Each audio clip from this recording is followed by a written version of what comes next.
If you're over 60, there is something you may be doing every single night that can quietly increase your risk of stroke, without pain, without warning, and without any symptoms while you sleep. You go to bed feeling normal, and by morning, something has changed. You wake up confused, your words don't come out right, or you can't lift one side of your body. This kind of stroke doesn't announce itself. It happens silently, while you're resting. And in many cases, it's not caused by smoking, poor diet, or lack of exercise. It's caused by how you sleep and what you do right before sleep. As a doctor who has worked with older adults for decades, I've seen the same patterns again and again. Small nighttime habits that people believe are harmless, but over time, they increase the risk of clots, blood pressure spikes, and oxygen deprivation to the brain. Tonight I'm going to walk you through the most dangerous sleeping positions and bedtime routines that can raise stroke risk after 60, and what you can do instead. If you or someone you love is over 60, this information could truly protect your independence. So please stay with me. Let's begin. Point number 1. Sleeping flat on your back, with no pillow. Many seniors sleep flat on their back with no pillow under the head. It feels natural. Some believe it helps their spine or breathing. But here's what most people are never told. When your head is level with your heart, especially in older age, blood does not drain from the brain as efficiently. The veins in your neck must work harder to move blood away from the head. As we age, those vessels lose flexibility. Blood can begin to pool and slow down, and slow blood is more likely to clot. During the early morning hours, when blood pressure naturally rises, even a small clot can suddenly block blood flow to part of the brain.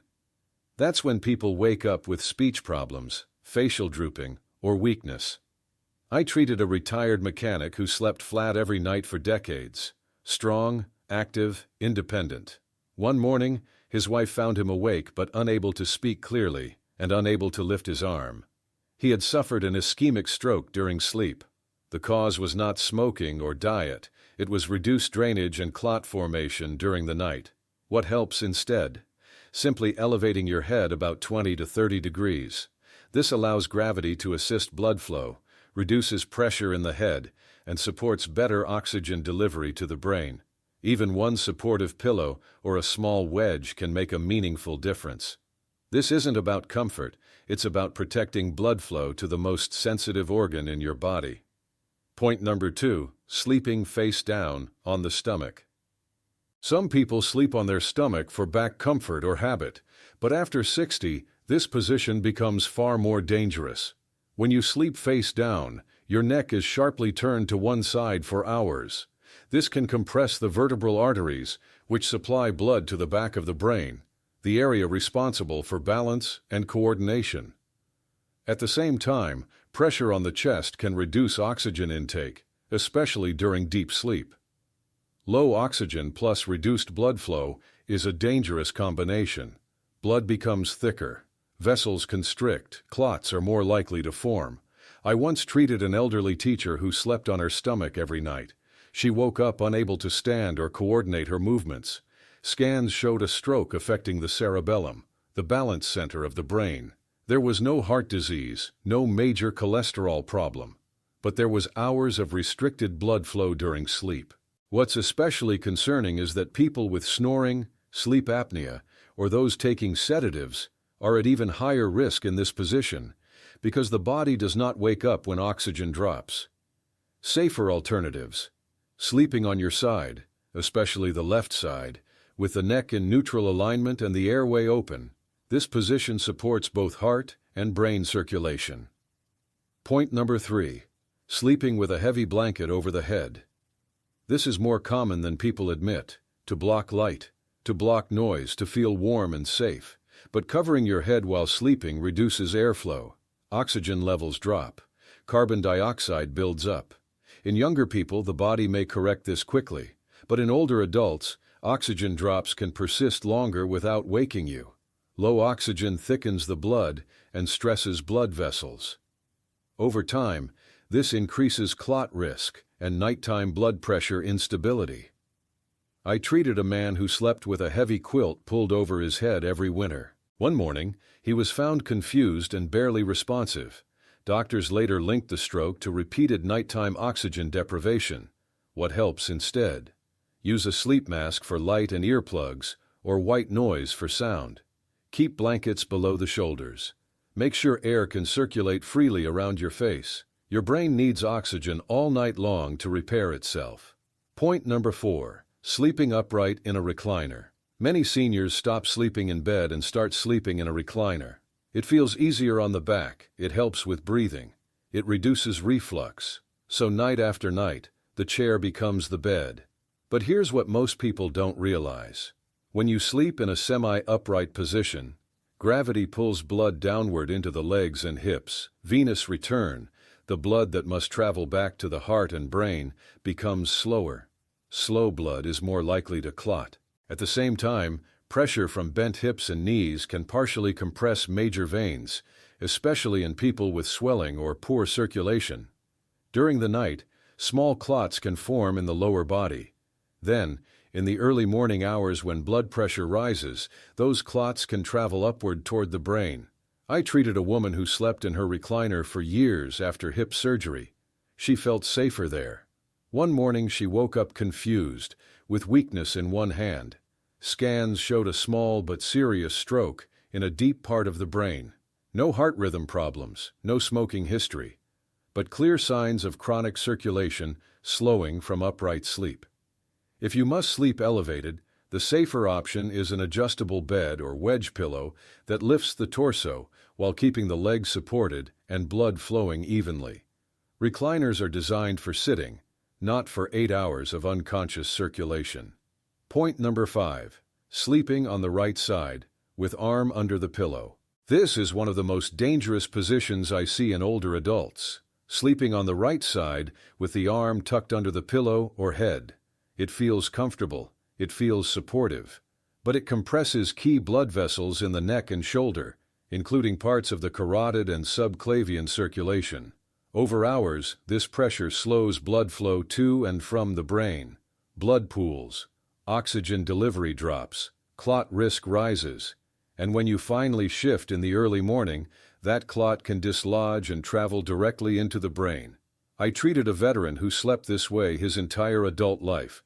No major medical problems, but ultrasound later showed narrowing of his neck arteries exactly where his shoulder and pillow pressed each night. His stroke happened just before dawn. This position also compresses the brachial plexus, the nerve bundle that runs through the shoulder.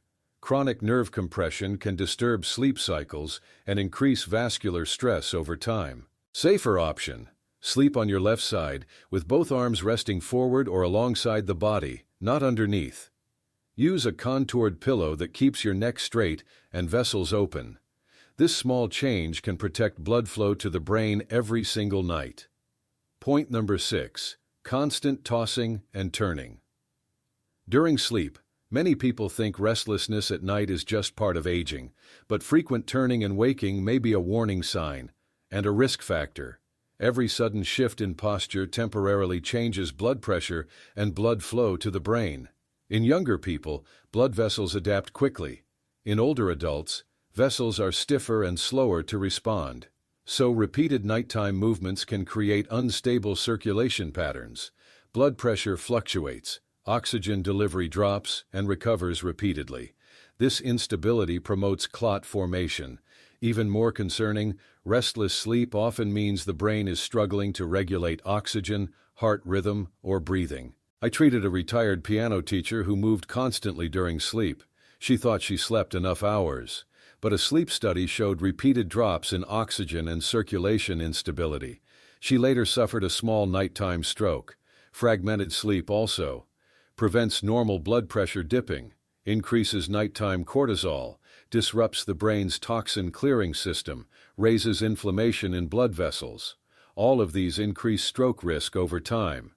If you wake tired, sweat at night, gasp, or move constantly, this is not just poor sleep. It is a medical signal worth investigating. Simple steps that help: avoid alcohol and caffeine at night, hydrate earlier in the day, use body pillows to reduce joint pressure. Consider a sleep study if restlessness continues. Good sleep is not just rest, it is brain protection. Point number 7. Skipping blood pressure or heart medication at night. Many seniors take their medications faithfully until the night they forget. Or they feel fine and think, just this once won't matter. But in older adults, one missed dose can be enough to trigger a stroke overnight. Here's why. Your blood pressure naturally rises in the early morning hours, between 2 a.m. and 6 a.m. This is when most strokes occur. Medications taken at night help blunt that surge and stabilize heart rhythm. When that protection is missing, blood pressure spikes, heart rhythm may become irregular, blood becomes more prone to clotting. In aging arteries, that surge can damage vessel lining and allow clots to form silently during sleep. I treated a man who skipped one evening dose of his blood pressure medicine. The next morning, he woke unable to speak clearly. The clot had formed during the night. He had no warning, no chest pain, no dizziness, just a morning that changed his life. If you take blood pressure medication, blood thinners, or heart rhythm drugs, take them at the same time every night. Use pill organizers, set alarms, keep backups near the bed. At this stage of life, consistency protects your brain. Point number 8. Cold room with poor neck support. Many people like sleeping in cold air, but for seniors, cold plus poor neck positioning can quietly reduce blood flow to the brain. Cold causes blood vessels to constrict. This effect is strongest in the neck and head. Now combine that with flat pillows, chin tilted toward chest, head rotated to the side. This can partially compress the carotid and vertebral arteries. Blood flow drops, oxygen delivery falls, clot risk increases. I treated a retired nurse who slept in a cold room with her chin tucked forward every night. She later suffered a brainstem stroke, the area supplied by the vertebral arteries in the neck. Not heart disease, not cholesterol, just chronic nighttime flow restriction. Safer sleep environment. Room temperature around 18 to 20 degree Celsius, 65 to 68 degree Celsius. Medium firm pillow supporting neck curve. Head aligned with spine.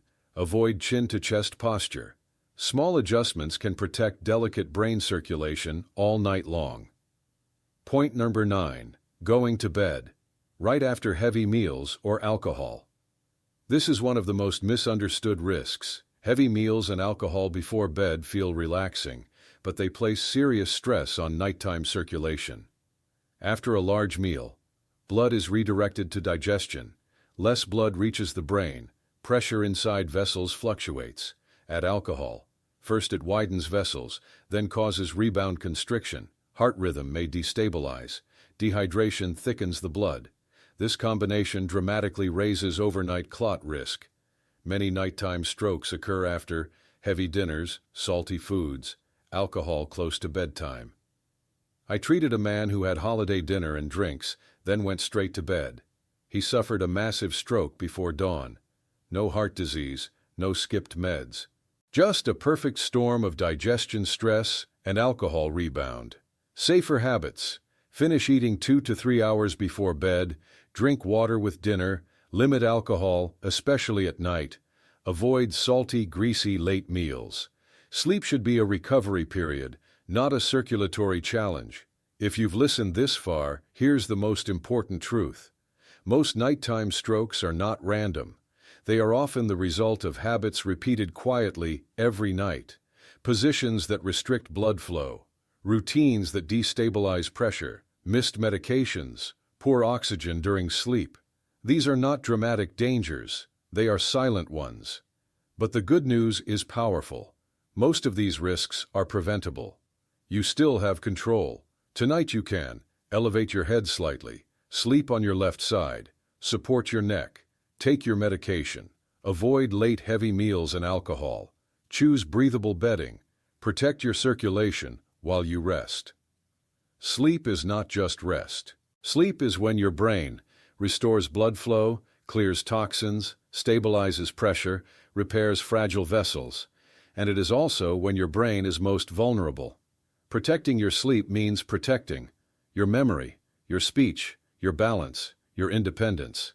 So tonight, don't just lie down wisely, because how you sleep can shape how you live. If this video helped you understand your risks, please like and subscribe. And tell me in the comments, which habit will you change tonight? Your answer may help someone else protect their brain too.